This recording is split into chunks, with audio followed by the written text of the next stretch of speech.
Douglas, all you know, he's a horse who's an ISG in his first season of racing here in Hong Kong. Got home really well last time out. Is the penny starting to drop with him?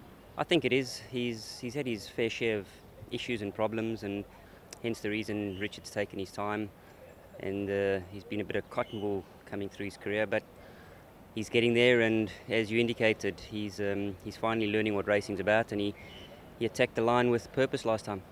Is he a horse who's going to be suited by these longer distances now that he stepped up to the mile recently? I think the mile's probably what he wants. I don't think maybe a tad further, but probably a mile is his pet distance. I think the go for him is that there's a bit more give in the ground at Happy Valley, so he tends to let down a bit better.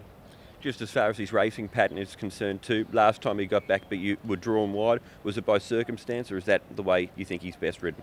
I think he's best ridden that way. I don't think he's the kind of individual that can withstand pressure from the word go. He's, as I indicated earlier, he is a bit soft and he's been in cotton wool for a while. So I think being ridden quieter and given the opportunity to find the line is probably the way to ride him. And just looking back at the weekend, well done on the win with Starshine. That looked to mean a bit to you, crossing the line. Yeah, any winner helps, but I've been on him every day and it means a lot with horses like that. But he just would have been a good thing beaten, and you never want to go home and say should have, could have, would have. It's when the gap eventually eventuated. It was just nice for a young horse like him to see him attack the line and do what he does best. Near HELENE Charisma, former Group 1 winner in France, you're jumping on for the first time. He's yet to win here in Hong Kong. Is this a ride you've been chasing, knowing what potential he's got?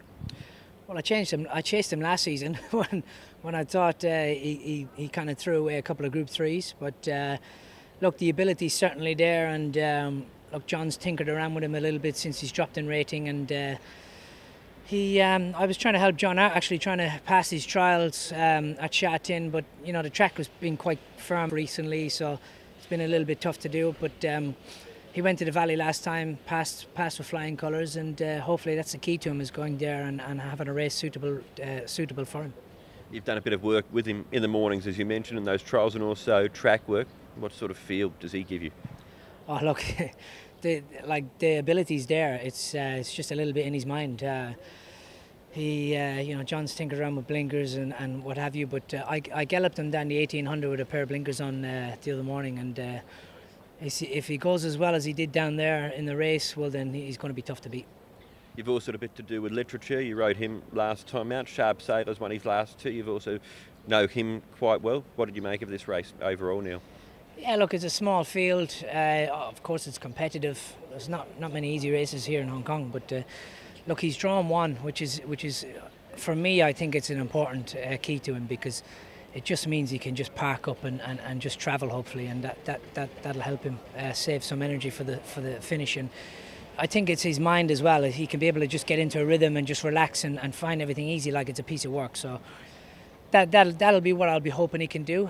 The opposition, Literature, he's climbing up the ratings. He ran an okay race with me at Happy Valley last time, considering when he's into his first foray into Class 2. John's other horse there, he's quite competitively rated off a lower weight. He's going to be a hard horse to peg back, but look, he's got everything in his favour. If he's going to do something, he's going to do it this time. Michael Fortune Booth, good run at Sha Tin last time out, but do you think Happy Valley suits him better?